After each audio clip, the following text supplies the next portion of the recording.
राणा सांगा को लेकर दिए हुए बयान पर इस समय कहीं ना कहीं एक राजनीतिक गलियारों में चर्चा का विषय बना हुआ है। हमारे साथ बात करने के लिए समाजवादी पार्टी के राष्ट्रीय महासचिव और राज्यसभा सांसद रामजल सुमन जी है, जिन्होंने राज्यसभा की कार्रवाई के दौरान चर्चा के दौरान राणा सांगा को लेकर एक बयान दिया। उसके बाद कहीं ना कहीं भाजपा उनसे कह रही है कि इस बात को लेकर माफी मांगे, साथ ही हिंदुवादी संगठन उनका विरोध कर रहे हैं।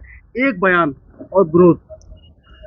शुक्रवार को लोकसभा में गृह मंत्रालय के कामकाज की समीक्षा पर बहस हो रही थी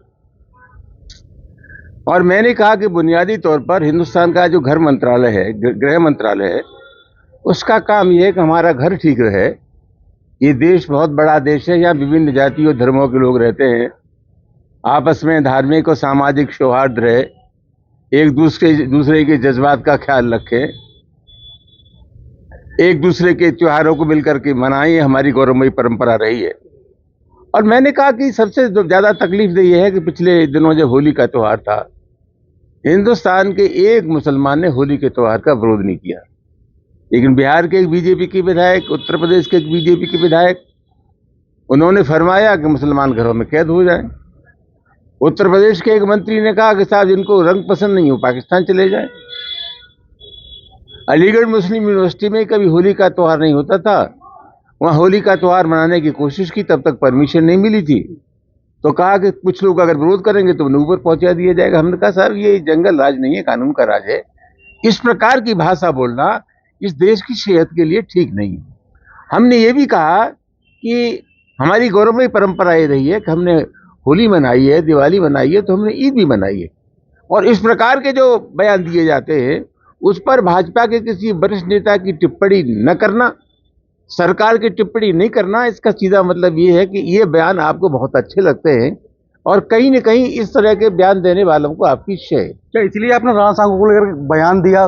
मैं अपनी बात कर रहा हूँ ना, मैंने ये कहा, सबसे बड़ा सवाल ये कहा मैंने कि साहब ये अजीब इत्तेफाक है हमारे देश का कि हिंदुस्तान की इज्जत जब जब दांव पर लगी है, हिंदुस्तान के मुसलमान ने तय कर दिया है इस देश की मिट्टी से जितनी मोहब्बत हिंदुओं को, इससे मोहब्बत कम नहीं है। हिंदुस्तान के राष्ट्रीय आंदोलन में किसी से कम मुसलमानों का योगदान नहीं था, लेकिन हमारे देश में एक तकिया कलाम हो गया है कि हर मामले हम कह देते हैं कि साहब इसमें तो बाबर का डीएनए मुसलमानों में।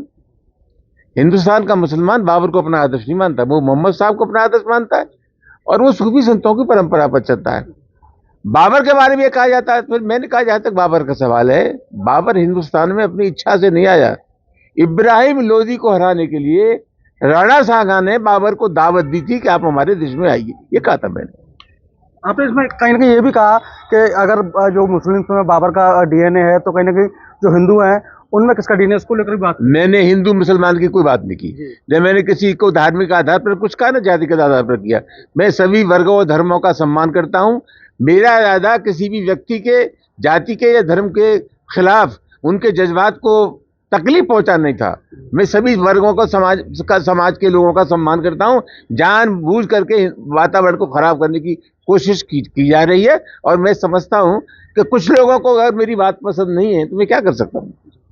अखिलेश यादव जी ने कहा कि एक पन्ना इतिहास का आपने और पलट दिया है। लोगों को सत्यता बुरी लगती है ना। मैंने जो कुछ कहा सत्य कहा।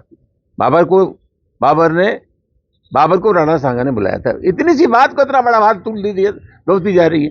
राजनीति में हम हैं, लगभग 150 करोड़ इस देश में है। ये आवश्यक थोड़ी है कि सब हमारी राय से इत्तेफाक करें। लोगों की अपनी विचारधाराएं, और किसी को अगर मेरी बात पसंद नहीं है तो मैं क्या कर सकता हूँ। तो ये थे हमारे साथ रामजल सुमन जी, जिन्होंने साफ तौर पर कहा कि जो उनका बयान था उन्होंने सच्चाई बयां की है। Sanjay Singh, India news, Agra.